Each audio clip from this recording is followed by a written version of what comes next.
अस्सलाम वालेकुम, मैं मोहम्मद अरशद आपकी खिदमत एक लेटेस्ट वीडियो लेके फिर से। Today my topic is a strong horse T.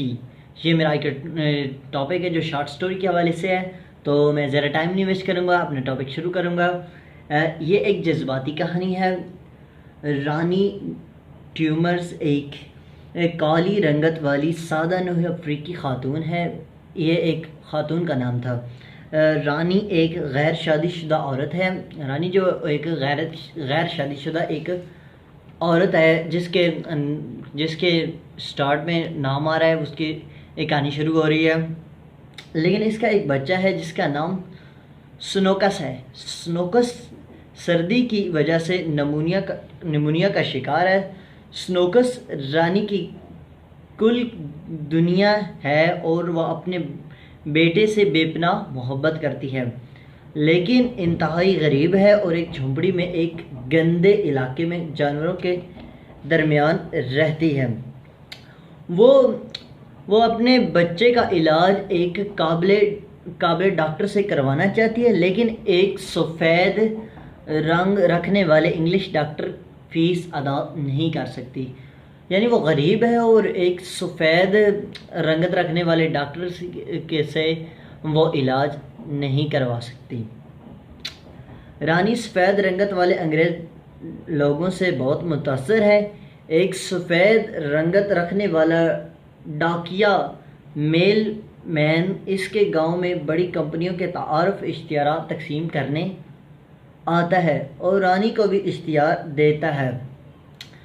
रानी इन इश्तिहारात को देखकर बहुत हैरान हो जाती है। वो इन इश्तिहारात को देखकर बहुत हैरान हो जाती है कि ये कैसे कि वो इश्तिहार में दिखाई देने वाले किसी भी मशीन को ख़रीद नहीं सकती। यानी इश्तिहार में मुख्तलिफ़ किस्म की मशीनों के इश्तिहार होंगे, तो क्यों कर इसके नाम के इश्तिहार भेजे जाते हैं, यानी इस किस्म के क्यों इश्तिहार भेजे जाते हैं। डाकिया इसको बताता है, डाकिया उसको मज़ीद बताता है कि ये तशहीर का एक अंदाज़ है और ये इश्तिहार तमाम लोगों को यकसा भेजे जाते हैं चाहे वो इन अशिया को ख़रीदने की सकत रखते हो या नहीं। रानी इस डाकिये से बहुत मुतासिर है और इसको सच्चा समझती है। रानी डाकिये को अपने बेटे की बीमारी का बताती है कि इसका इकलौता बेटा जो बीमार है और डाकिया से दरख्वास्त करती है कि वो शहर से किसी सफ़ेद डॉक्टर को लेकर आए ताकि इसके बेटे का इलाज हो सके।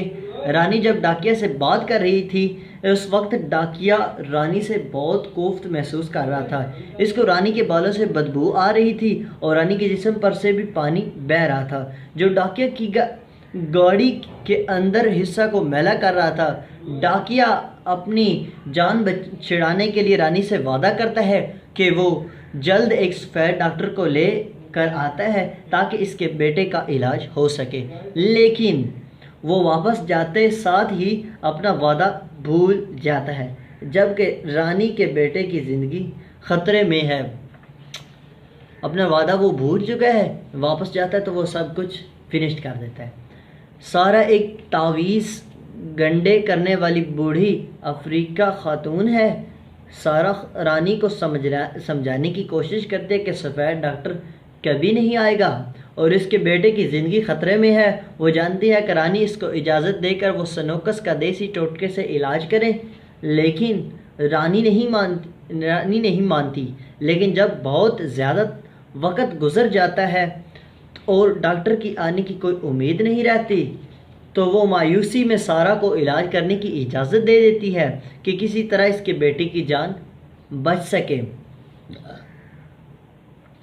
सारा इसका इलाज शुरू करती है और रानी को घोड़े का ताज़ा पेशाब लाने को कहती है।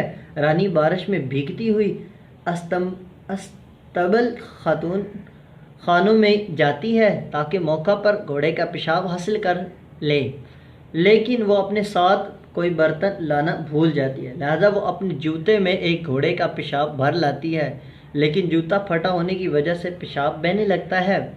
रानी जूते के फटे हुए हिस्से को अपने दांतों में दबा लेती है ताकि पेशाब ज़ाया ना हो जाए, लेकिन रानी को मालूम नहीं था कि इस दौरान उनका बेटा मर चुका था।